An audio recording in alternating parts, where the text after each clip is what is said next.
Jada, a 28-year-old waitress, cherished her peaceful evening shifts at Poppy's Cafe, a cozy little diner tucked away in a serene part of town. It was a place where regulars, mostly retired locals, would gather, sharing stories of the good old days over coffee and pie. The atmosphere was one of familiarity and comfort, a routine Jada had come to love. But on this particular evening, the tranquil rhythm of the cafe was about to be disrupted. The bell above the door chimed, signaling a new customer. Jada looked up and froze. Walking into the cafe was none other than Barron Trump, a prominent figure known for his reserved demeanor and the son of a former president. His presence in their small-town cafe seemed almost surreal. He walked in casually, his demeanor calm but commanding attention. Jada took a deep breath, trying to steady herself as she approached him with a welcoming smile. "Hi there, what can I get for you tonight?" she asked, her voice warm but slightly nervous. "Just a coffee, black, and maybe a slice of pie if you have it," Barron replied with a polite nod. Jada quickly went to prepare his order, feeling the weight of the other patrons' curious stares. Whispers rippled through the room, and the atmosphere buzzed with a mix of excitement and unease. Some regulars seemed visibly uncomfortable, their expressions hinting at skepticism or irritation. Balancing the coffee and a plate with a slice of pie, Jada walked back to Barron's table and set them down with a practiced smile.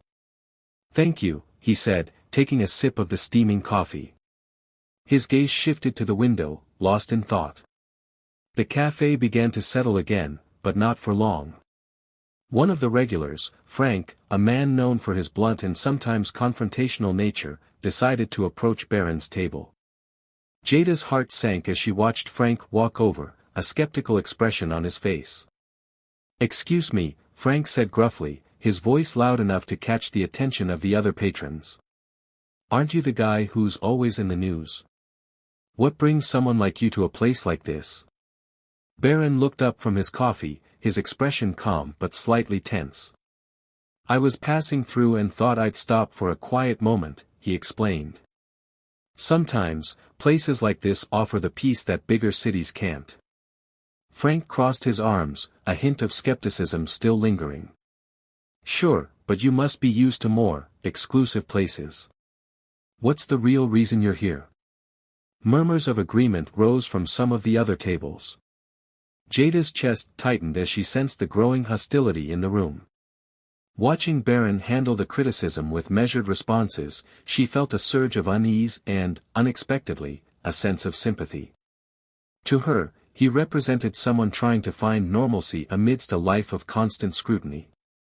Unable to stay silent, Jada stepped forward.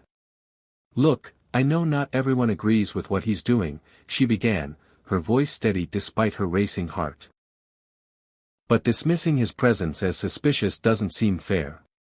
He's just here to have a cup of coffee and enjoy a moment of peace. Wouldn't you want the same if you were in his shoes?" Her words caught the attention of everyone in the room, including Barron, who looked at her with a mix of surprise and gratitude. The room fell silent for a moment, but the tension remained palpable. Some regulars seemed taken aback, while others continued to exchange skeptical glances. Just then, Mr. Smith, the cafe owner, stepped out from the back. His stern expression immediately silenced the room further. "Jada, what's going on here?" he asked, his tone clipped. "I was just defending Mr. Trump," she replied, her voice soft but resolute. Mr. Smith frowned, glancing around at the disapproving faces of the regulars. "Our customers are the backbone of this place," he said firmly. "We can't afford to upset them, no matter who the customer is." "I'm sorry, Jada, but I think it's best if we part ways." Jada's heart sank. The cafe had been her sanctuary, a place of comfort and routine. Now, it felt like the ground had been pulled out from under her. Fighting back tears, she nodded, unable to find the words to argue. The next day, Jada returned to work to finish her remaining shifts, her spirits low. As the lunch rush faded, the bell above the door jingled once more. To her surprise, Barron Trump walked in again, his calm demeanor unchanged. He took the same seat by the window and ordered the same coffee and pie. This time, Jada served him with a polite but subdued smile, trying to maintain her composure. As she handed him the bill, Barron looked up at her, his expression softening. "Thank you for standing up for me last night," he said. "Not many people would have done that." Jada managed a small smile. "I just said what I believed," she replied quietly. Barron nodded thoughtfully. "After I left here, I couldn't stop thinking about what you did.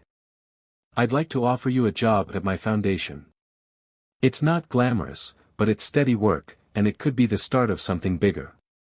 Jada stared at him, stunned. "Are you serious?" she asked, her voice barely above a whisper. "Completely," Barron replied with a reassuring smile. "We need people with integrity and heart, and you've shown both." Overwhelmed with gratitude, Jada nodded. "Yes. Yes, I'd love to," she said, her voice trembling with emotion. As Barron left the cafe, he left behind more than just a receipt. For Jada, he left hope, a new beginning and a reminder that standing by one's beliefs can lead to life-changing opportunities.